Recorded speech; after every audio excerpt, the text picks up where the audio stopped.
भारत की फिजाई आलूदगी पाकिस्तान पर भारी पड़ने लगी है। लाहौर समेत पंजाब के मुख्तलिफ शहरों में स्मोक का राज है। मामूलात जिंदगी शदीद मुतासर। मुतादिद अजला में तालीमी इदारे, ट्यूशन सेंटर्स और अकेडमीज बंद हैं। मुजरे सेहत फिजा शहरियों के लिए संगीन खतरा बनने लगी है।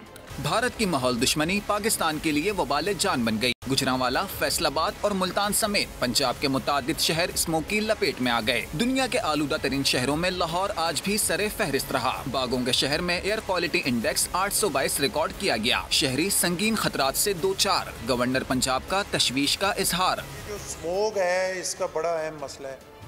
लोग खास कर देखें लाहौर में बहुत परेशानी है। लोग मुख्तलिफ बीमारियों में मुब्तला हो रहे हैं। ये सबसे मैं समझता हूँ आज के दिन ये सबसे इम्पोर्टेंट मसला है और इस पे मुकम्मल जो है वो फोकस करके इसको ठीक करना चाहिए। ये हुकूमत की जिम्मेदारी। आइंदा 3 रोज के दौरान सूरत हाल मजीद खराब होने का खदशा। 24 घंटों में भारतीय हवाओं का रुख पाकिस्तान की तरफ होगा। जिंदा दिलाने शहर लाहौर का एयर क्वालिटी इंडेक्स फिर शदीद मुतासिर रहेगा। स्मोक के नए स्पेल के पेश नजर महकमा माहौलियात ने नया रेड अलर्ट जारी कर दिया।